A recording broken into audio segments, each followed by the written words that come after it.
شوفي غادي تشدي واحد شويه تاع الحليب، تقيمت نص كاس، غادي تخلطيه مع دانون وتخليه بوحدو. غادي تشدي الحليب الاخر ديريه في كاسرونه، من يفيض قلعيه من فوق النار ورديه، خليه عاود حركيه وخليه عاود يولي يفيض، ومن يفيض عاود قلعيه وعاود خليه يفيض 3 المرات ياكي.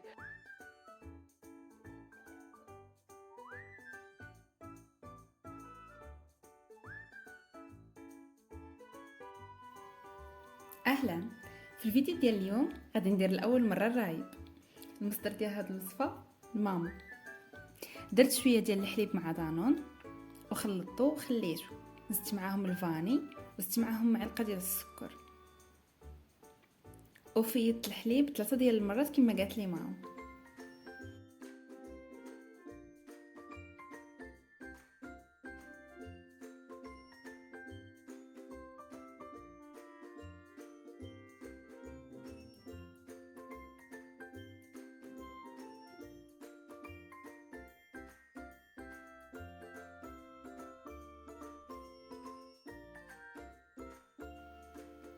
ساتيسفاكشن في هاد اللحظه. والله الا فاش كيكون يطلع حليب وفات.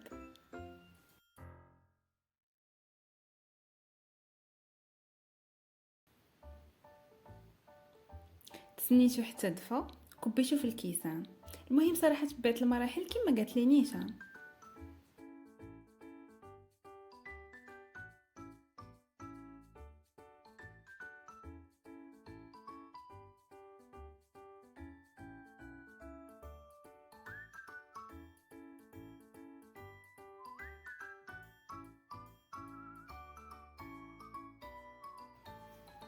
ودرتو في الكوكوت وغطيته بميكا ودرت عليه الكتانه. هنايا هادشي اللي ما كانش خاصني ندير. في التالي فاش قلت لماما كي درت، قلت لها بانني درت فوقو زعما سلوفان ولا الميكا، قالت لي ما كانش خصك، انا قلت لك بلعي الكوكوت وغطيها بميكا وغطيها بكاس. ماشي قلت لك ديري فوقو ميكا نيشان، قالت لي حيت غادي تندى وغادي يدير لك الماء، وهذا الشيء اللي صرا. المهم خليته ليله ومن بعد ترى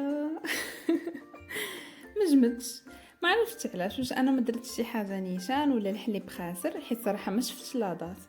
ايوا قلت والله ما نضيع هاد المقادير، اجي ندير فيهم مايزينا ولا كريم باتيسير، هي كتجمد كلشي وردو دسر. داكشي اللي درتو في الثلاجه يبرد وخليته. من برد دقتو، ما عرفتش كاع كي جا محباب ولا جات فيه الحموضيه ولا مانيش عارفه. واتفقعت على دوك المقادير او نطلقت شعري. نطلقت شعري ودرتو ماسك يتنفع به شعري. عمري في حياتي ما درت ماسك لشعري ب7 دراهم. وصحاب لكم صافي هنا كملت. لا وليت جربته ما استسلمتش. لا نيشان والله الا بصح الانسان ماشي ما تستخلوش شي حاجه صافي يقول راها ما صدقتش. صافي الانسان يولي يجرب وديك الساعه يشوف فاش راه غلط.